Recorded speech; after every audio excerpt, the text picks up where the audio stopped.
ងកម្លាំងកម្ពុជាមិនបានបង្កហេតុណាមួយដែលរំលោភបំពានបទជប់បាញ់ដោយការលើកឡើងរបស់ភាគីថៃឡើយ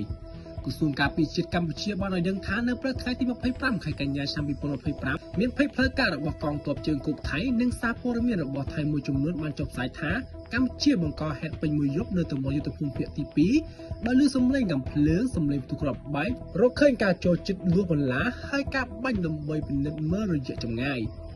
លោកជំទាវឧត្តមសេនីយ៍ឯកម៉ាលីសុចិតាអ្នកនាំពាក្យក្រសួងការពារជាតិកម្ពុជាបានបំភ្លឺថា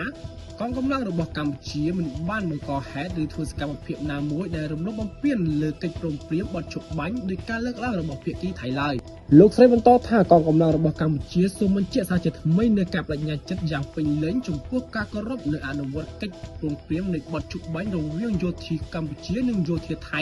បានយ៉ាងម៉ឺងម៉ាត់និងចិត្តខ្ជួនបំផុតជាមួយនឹងស្មារតីនៃការបដិញ្ញាចិត្តក្នុងការសហការគ្នានៅគ្រប់កម្រិតកម្ពុជាតែងតែរក្សានូវកិច្ចសហការល្អជាមួយគ្នាក្នុងនោះផងដែរក្រុមទំនាក់ទំនងរវាងកម្ពុជាថៃនៅជួរមុខគឺបានធ្វើការងារជាមួយគ្នាជាប្រចាំតាមរយៈការផ្តល់ព័ត៌មាន